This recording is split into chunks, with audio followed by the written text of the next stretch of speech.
Walden, A Vida nos Bosques, de Henry David Thoreau. uma produção Reserva Cognitiva. Obrigado por visitar o canal. Se puder, por favor, curta, comente, compartilhe e se inscreva no canal. Obrigado.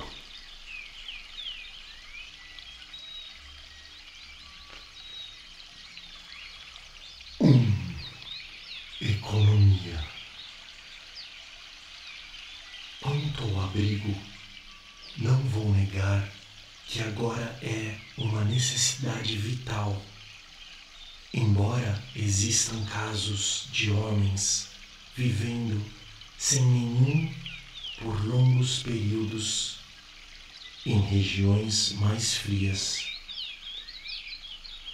Samuel Lang diz que os lapões, com suas roupas de pele e dentro de uma bolsa de pele que vestem por sobre a cabeça e os ombros, dormirão noite após noite na neve, a uma temperatura tão baixa que extinguiria a vida de qualquer um exposto a ela, usando roupas de lã. Ele os viu dormindo assim.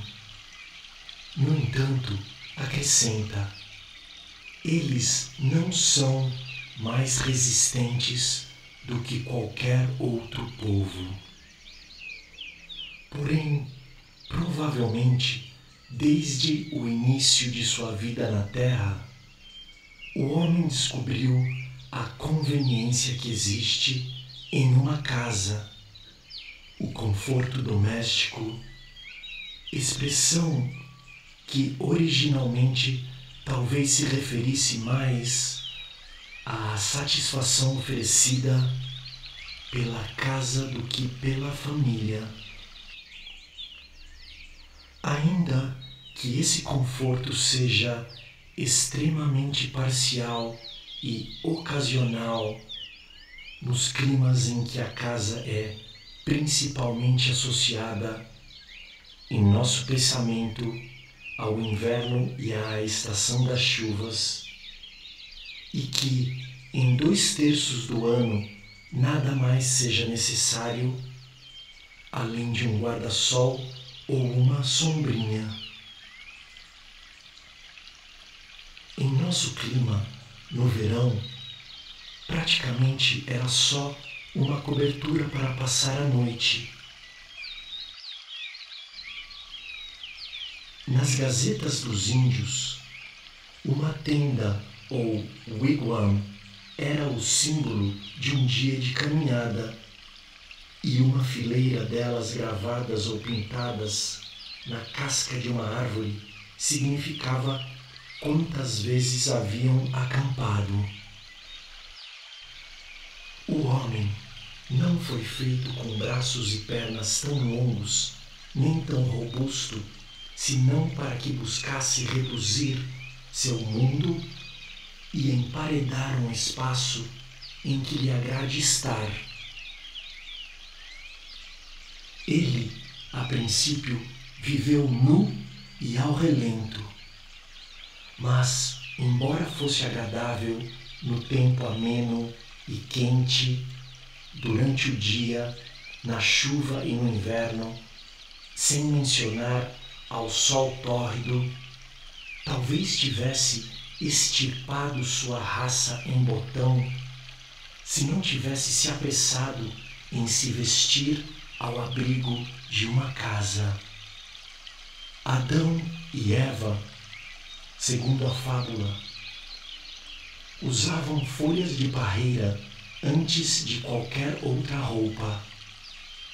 O homem quis uma casa, um lugar aquecido e confortável, primeiro fisicamente aquecido, depois com o calor dos afetos.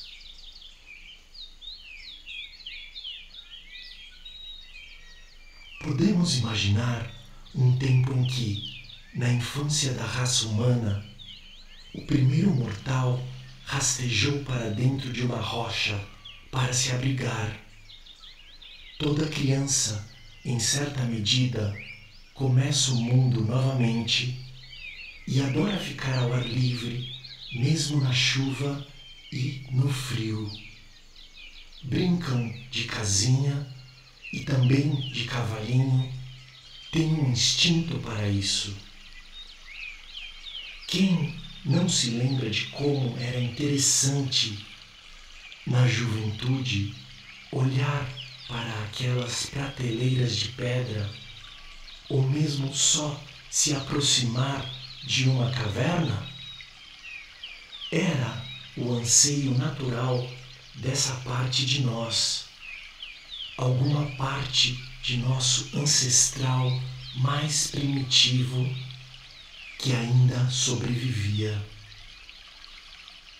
Da caverna avançamos para os tetos de folhas de palmeira, cascas de árvores e galhos, trapos de lençol esticado, capim e palha, tábuas e placas, pedras e telhas. Enfim, não sabemos mais como viver ao ar livre, e nossa vida é doméstica em mais sentidos do que imaginamos. Do lar ao campo é grande a distância. Talvez fosse bom passarmos mais tempo, dias e noites, sem nenhuma obstrução entre nós e os corpos celestes. Se não falasse tanto o poeta à sombra de um teto, nem o santo ali se demorasse tanto tempo. Os pássaros não cantam nas cavernas, nem as pombas cultivam sua inocência nos pombais. No entanto, se alguém deseja construir uma casa para morar, é de bom alvitre exercitar um pouco a astúcia Yankee, para não acabar construindo um escritório, um labirinto sem fio, um museu, um asilo, uma prisão ou um esplêndido mausoléu no lugar. Considere primeiro o mínimo abrigo que seria absolutamente necessário. Vi índios Penobscot aqui na cidade, morando em tendas de algodão fino, enquanto em volta havia meio metro de neve, e pareciam até contentes que a neve acumulada bloqueasse o vento. Antes, quando a questão sobre como levar a vida honestamente, com liberdade o bastante para meus verdadeiros interesses, me atormentava ainda mais do que hoje, pois, infelizmente, fui ficando calejado. Eu costumava olhar para uma caixa grande junto à ferrovia, de pouco menos de 2 metros de comprimento por 1 de largura, onde os trabalhadores guardavam as ferramentas à noite. E essa caixa me sugeriu que qualquer um que estivesse em apuros conseguiria fazer uma igual por $1 e, depois de fazer alguns furos na caixa, ao menos uma entrada de ar, entrar na caixa se chovesse e à noite e prender a tampa com um gancho e ter assim liberdade para amar e ser uma alma livre. Aquilo não me pareceu a pior das alternativas, nem mesmo algo a ser desprezado.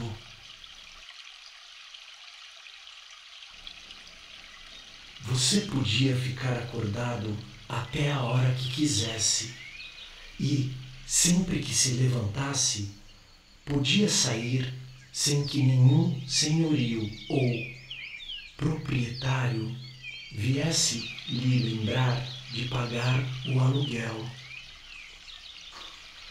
Muitos homens, assediados até a morte pelo aluguel de caixas maiores e mais luxuosas, não congelariam até a morte dentro de uma caixa dessas. Não estou brincando, longe disso. A economia é um tema que admite ser abordado com leveza, mas que não se pode descartar com frivolidade. Uma casa confortável para uma raça rude e endurecida, que vivia basicamente ao ar livre, foi um dia aqui construída quase só com esses materiais que a natureza fornecia prontos ao alcance da mão. Gookin, que foi superintendente de assuntos indígenas da colônia de Massachusetts, diria em 1674: as melhores casas deles são bem cobertas, aconchegantes e aquecidas, com cascas de árvores, arrancadas de seus corpos na estação de muita seiva e transformadas em grandes placas, sob a pressão de toras pesadas, quando ainda estão verdes. As mais singelas são cobertas com esteiras feitas de uma espécie de junco e também são igualmente aconchegantes e aquecidas, mas não tão boas quanto as primeiras. Vi algumas de quase 30 metros por 10 de largura. Hospedei-me muitas vezes em suas wigwams e achei-as tão bem aquecidas quanto as melhores casas inglesas. Ele acrescenta que, em geral, elas têm o chão forrado com tapetes e revestimento interno feito de esteiras bem trançadas e bordadas, além de ser mobiliadas com diversos utensílios. Os índios avançaram a ponto de regular o efeito do vento com uma esteira suspensa por sobre o furo do teto e controlada por um cordão. Esse tipo de renda era, a princípio, construído em 1 ou 2 dias no máximo, e depois desmontado e erguido novamente em poucas horas. E cada família tinha uma ou sua parte em uma.